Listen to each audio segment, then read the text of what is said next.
Welcome to this week's In the Hot Seat, where each week we put all the interesting tech news in the hot seat and tell you what's hot and what's not. Now, before we jump in today, we were just talking in the green room, and I want to do something that we all agreed on. We'd like to dedicate our episode today to the loss of two fantastic entertainers and how much it really impacted each of us, both Dolly Parton and Tim Curry. So just a bit of a dedication for us today. Even though I don't know what it ties to in anything we're going to talk about, but that's okay. They were both friends of the show. I think that we can say that. They were Absolutely. huge supporters, Absolutely. sponsors. Absolutely. Yeah. Sponsors. Yeah, I wish. Sad. Yes. Anyway, all right. So let's get into it. This first one is an interesting one that just came out from Gartner, called it the inference paradox. Says agentic workflow cost rise more than fivefold through 2028. Now, the exact wording here, I'll read it to you. Defaulting to generic autonomous intelligence will result in unbounded cost orders of magnitude higher than those of optimized product ecosystems. Gartner's conclusion is that no economical one-size-fits-all models on the horizon, and that competitive AI products will require multi-model ecosystems with inference tiering, routing, and orchestration. In other words, it costs a whole lot, and we're not seeing enough results from it yet to justify that. So what do you guys think about this? It's no surprise. They're right. They are right. Like, we kind of knew it was, didn't we predict this? I think We kind of knew it was coming. Unbounded is great in the context of Tim Curry, but not in the what's the price going to be of inference this month? I mean, the Jevons paradox already pointed into that direction. Prices can't go down fast enough to accommodate a rising consumption. What we seem to be looking at is you've got a falling price of tokens, but an increasing requirement for each workload for tokens. So the need for tokens is going up faster than the price is falling. And there's no limit to how far it can go up, but there's a limit, obviously, until we get to the point where inference has to be free for the workflows to even work. There's a simple. It's interesting. And yesterday, you saw the NVIDIA earnings announcement. The thing that they snuck in there was that they've already locked in the price increase for next year. It's already contracted. Wow. While the release itself wasn't earth-shattering to me in terms of the news of like, hey, this is exponentially more expensive, the narrowing of the cost expense was interesting to me. Like, to be able to narrow it down to fivefold when I still think there are so many unknowns and so many variables in that. 5 may end up being actually in my opinion, the average price. No. The average. It's at 5 is the floor. If you dig into the other stuff that's been written, it's 5 to 30x. Is the band that they give. And the thing that struck me was that, in my mind, whether it's AI or some other technology, it ought to be applied where it can do something human beings can't do. If you are trying to replace something that human beings can do with 0 tokens with something that takes a zillion tokens, and you're getting charged by the token, it doesn't make any sense. That's why the chatbot interactions are a fraction of the cost, because a human is doing all of that sort of inference work for you, and I'm cutting the inference needs on the side of the AI by orders of magnitude. Unfortunately, though, what happens is the customer experience suffers on the opposite end of that when you're using a non-intelligent chatbot. So you do see that's the one place where I'd say you see significant value, right? Is in the capability to deliver a much better customer experience with a smart chatbot. Now, cost-wise, that's complicated, right? And we've been saying unit economics were coming down for years. I'm sorry, Thomas, go ahead. The other Thomas. The other Thomas. Sorry about that. Bad hearing. If they choose to do it, I mean, too many are still deflecting. And what this also shows is that this whole funny story of, lay off people and have it done by technology and be more efficient doing it at the same time while being better, probably or not, it doesn't compute. the whole math Well, is wrong. And this is something that, as a message, was long overdue. and it's like, who said it? I read something the other day where he said, don't buy the computational equivalent of a forklift if what you need is a coffee cup, right? Yeah.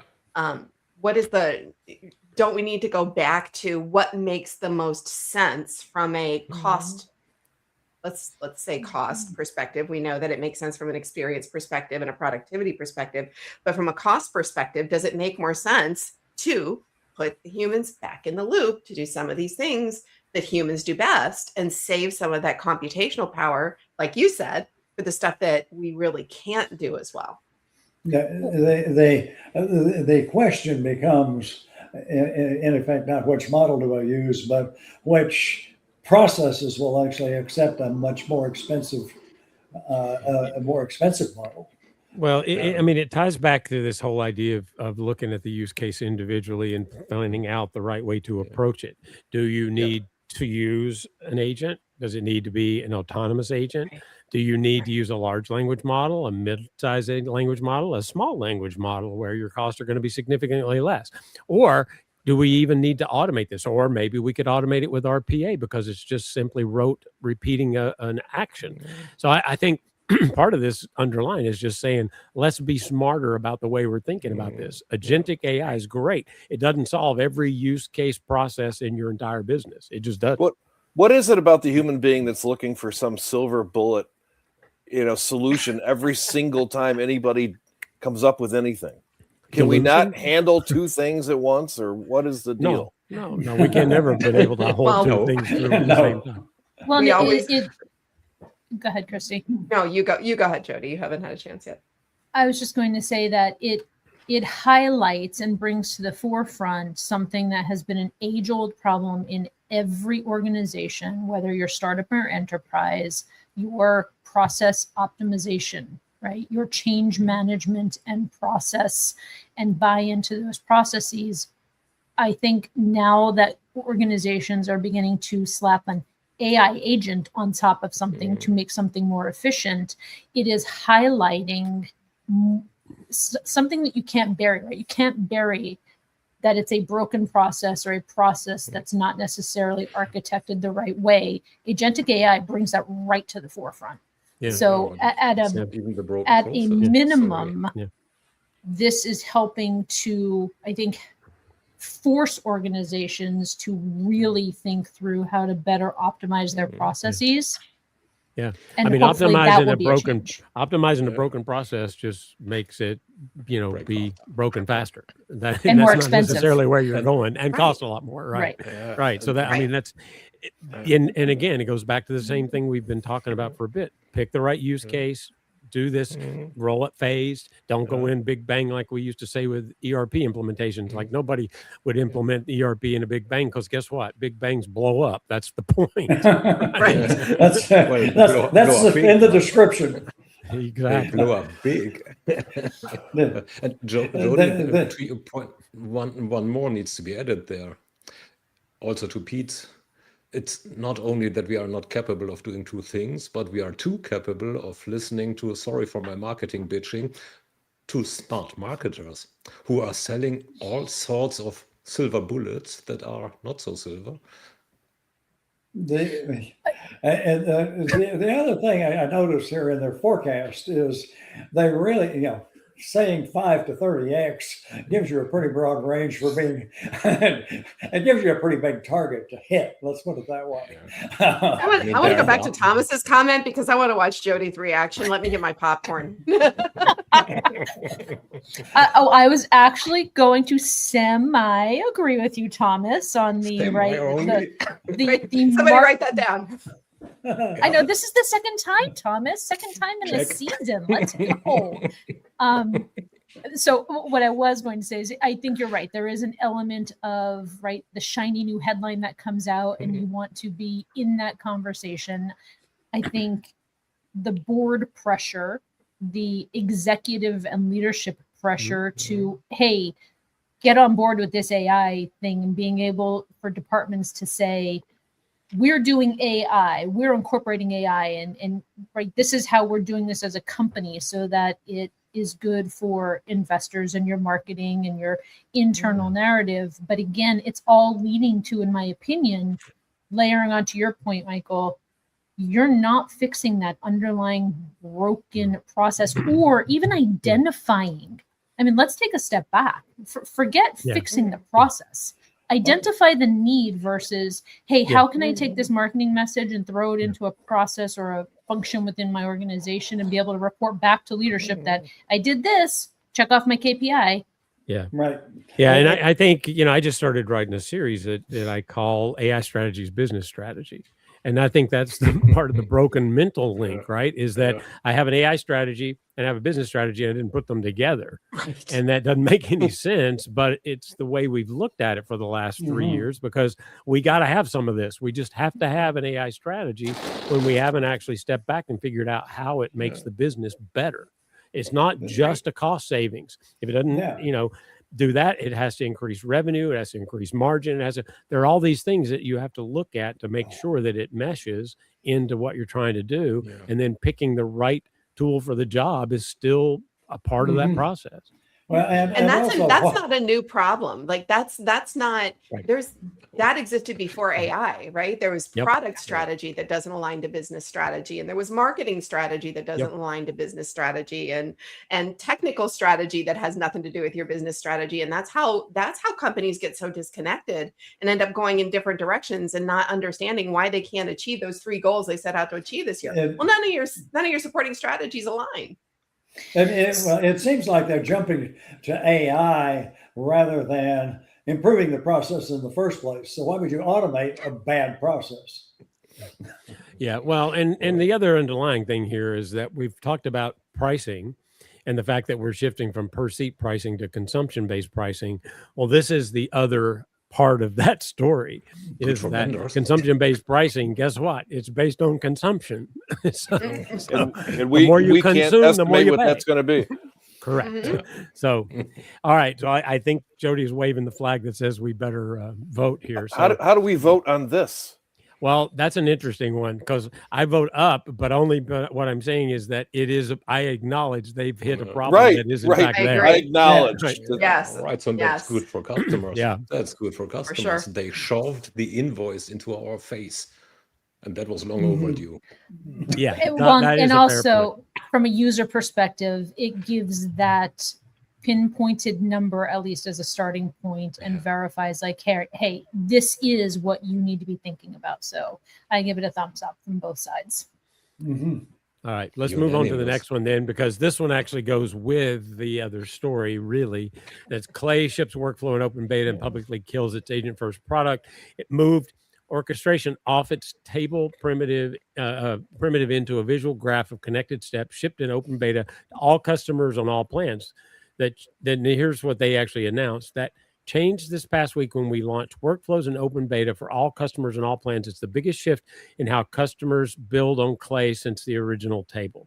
Clay claims that no row limits, no column limits, no cell size, no ceiling on records, and this architectural change workflow is deterministic versus the probabilistic, which in fact underneath fits right into the other story of coming up with a way to manage or reduce in the right workflows that the consumption that you are now saying is going up and costing way too much.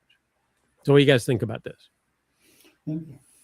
I think they've hit on something that's like we were talking about, an emerging design philosophy, right? Stop making everything intelligent and make the system intelligent where intelligence belongs, not just because you can.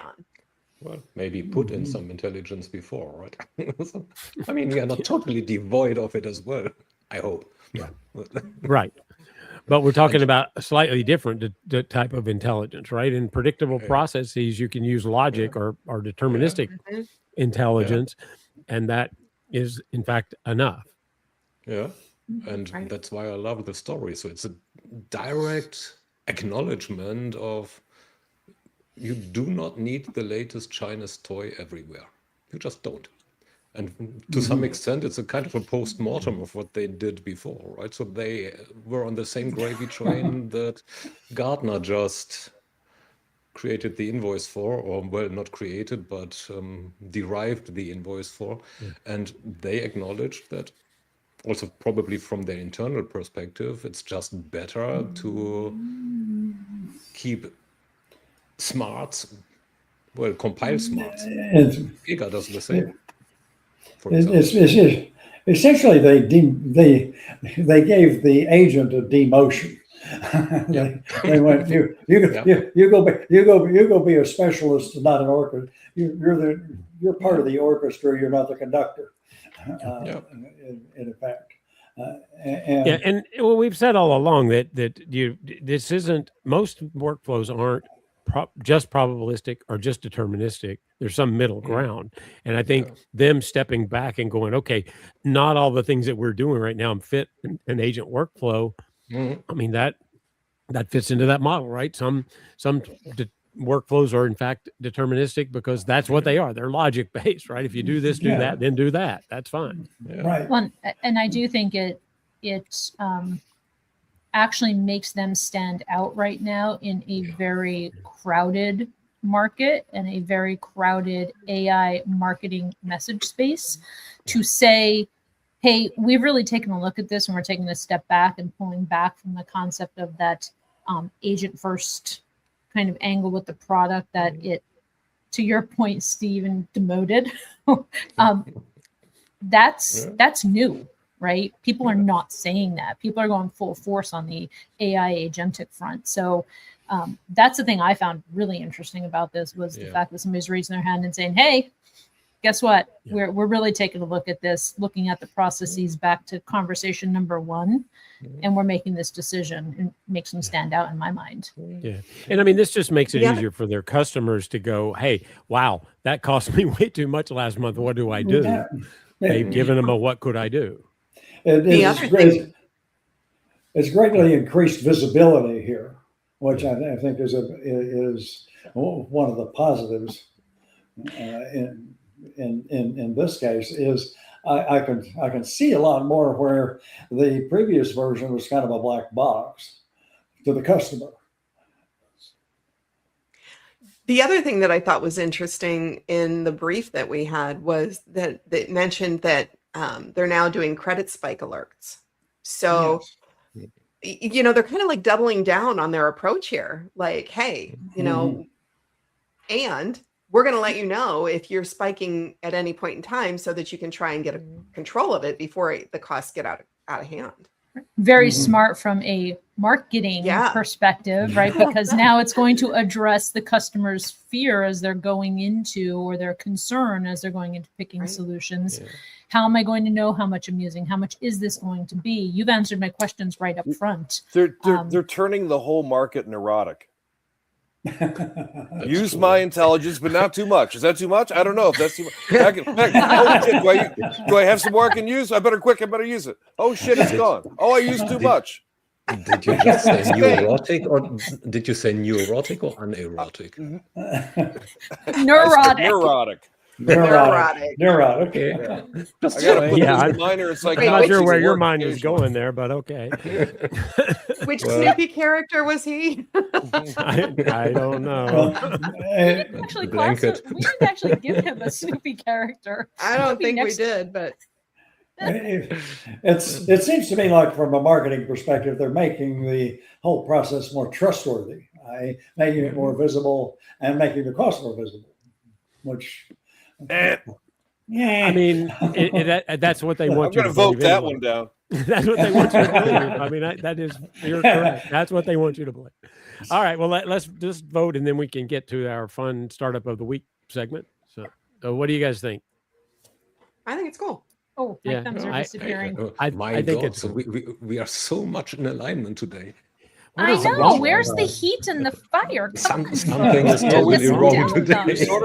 We sort of have a theme this week, which I think is nice.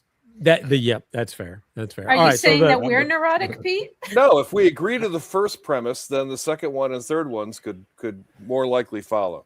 Yeah. I like the fact that I have so much power with the banners, people. I'm just telling you. I love this.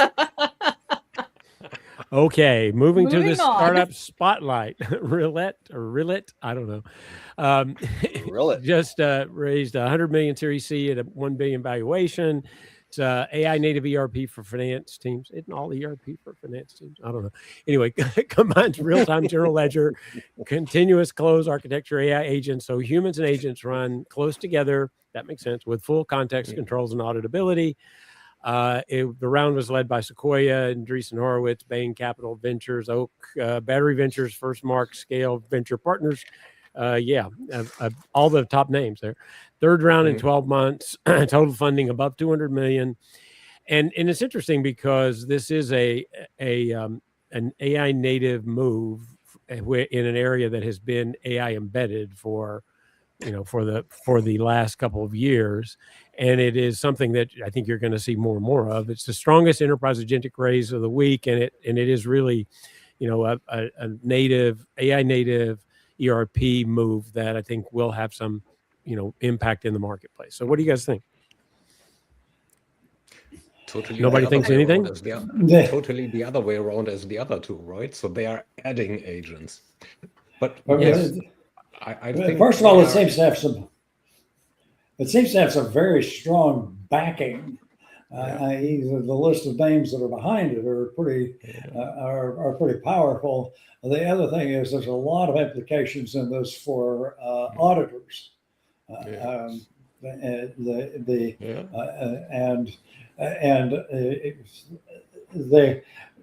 The accounting profession has a way of pushing back on things that eliminate human judgment. At the same time, why would you ignore this? So what do you think, Thomas? I know you started something there. The continuous closing is something that is a real thing. I mean, look, Salesforce gave their quarterly numbers yesterday, right? This was August 26th. So they needed nearly 4 bloody weeks to create their closing.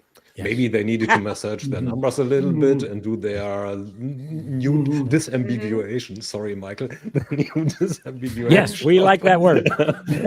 of their figures. But that's long and that's a heck of work. So if you can do that far faster, that's a thing to me. I mean, I think your point, Thomas, really is good. And this is something I think we have to balance, right? There are use cases where the agentic label that capability is not, it doesn't help. But in this case, and in a lot of these financial use cases, there's some really interesting ways that automation and autonomous can get to a point of being very, very beneficial, and payback is going to be good for that. So I think that's important. Not bolted on. So if I were NetSuite or Sage or, well, Intuit is probably a bit too small, but if I were one of them, I'd probably have a bout of incontinence right now. This is serious for them. It's really serious for them. Yeah. Anytime you make it native. Accountants. Well, I think it's interesting how they are aligning with the big consulting firms as well, right? Smart move on that front is, EY aligning with them and really taking a look at that whole practice. That, in addition to the backers that it has, is that's a pretty significant position right there. Whereas at 1 to 10, the backers are probably making a steal. No, and the rest of the story too, I think, is interesting, because if you look at all the numbers for the week, like what companies were getting money and what companies were getting less money or no money, it shifted, because go-to-market has been the biggest funded category for the last 2 years, and all of a sudden you start to see this moving into other parts of the stack, and compute, and defense and finance and those kinds of things. I mean, that is, to me, that's a sign that we are, in fact, maturing more and getting to a point where we are going to need to look at those use cases carefully and pick the right approach, whether it's agentic or not, for the use case that you're building out. And do you think that this warrants some of those bigger players, like Thomas said, being really nervous about this? Because I mean, anything that's AI native, regardless of how you build the AI in, you can still build something AI native and incorporate a lot of human interaction in the workflow. Yeah. rather than bolting something on top that can't get to a varied database or a wide database that isn't cohesive, that isn't the data is not I would normalized. say there's Chrissy, the one thing that as I've looked at these more, I think there's 3 categories, right? AI native, okay, I get that. But then between the other 2, there's what I'd call AI enhanced, and that's the bolt-on, right? That's the I'm using another system to use in my system. But then there's also the embedded. And embedded, I'm not so sure that embedded doesn't produce as good of results because it's embedded into the system and has access to all the same capabilities. The difference being if you have AI native and you rip the language model out, it doesn't work. But in an embedded, it still does its basic function, but it can't do it at the accelerated or better way that the agent allows it to do. So I think there's a nuance in there, is my point. The other thing about this, the other thing about implementing this is going to be what happens with the people who have to sign off on things like Sarbanes-Oxley, the audit committees, and other people like that who here's the system that's now going to, here's your numbers. And they, well, I mean, who says the human was right, though? I mean, that's the point of the audit. Yeah, exactly. But I think there's an initial trust issue here. And 100%. In every agentic implementation, trust is a fundamental problem. I mean, that is the point, right? No, I agree. That's absolutely right. All right. Well, so we're go ahead. Sorry, Tom. Agentic or not, Steve. So I for years already hear that a CFO of a well-known company out of Redmond trusts her AI more than her salespeople when it comes to forecast. So the trust certainly to quite an extent is there, and the rest, quote unquote, is explainability. It's having the audit and transparency, right? Transparency and explainability. That is what does probably more there in a technology than if you or I or Christy or Jody or even Pete fake the numbers. We take Mike out of the picture. He doesn't fake. No, I don't fake the numbers. It comes down to, again, right, data.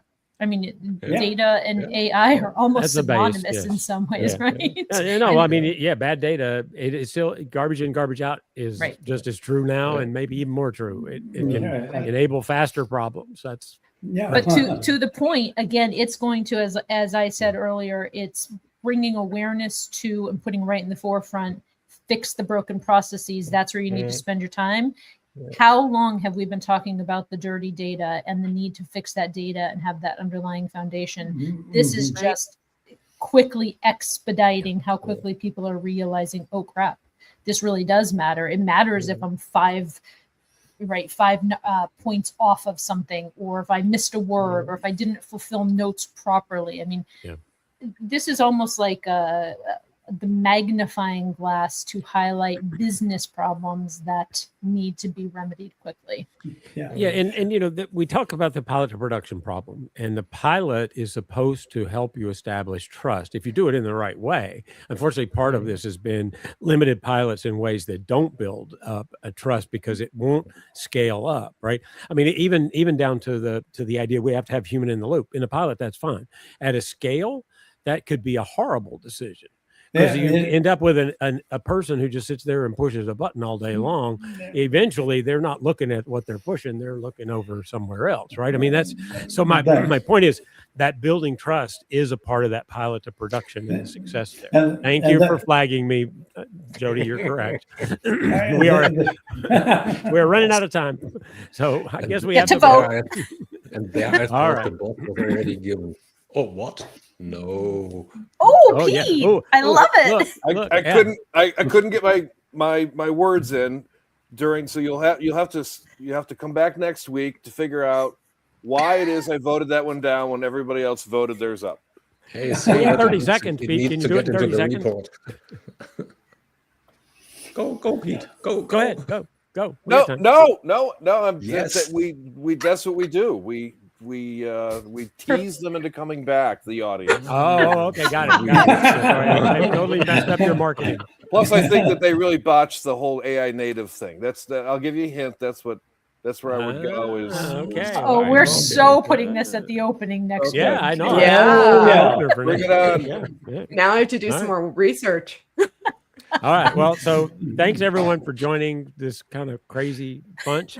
And remember today, our tribute to Tim Curry and Dolly Parton.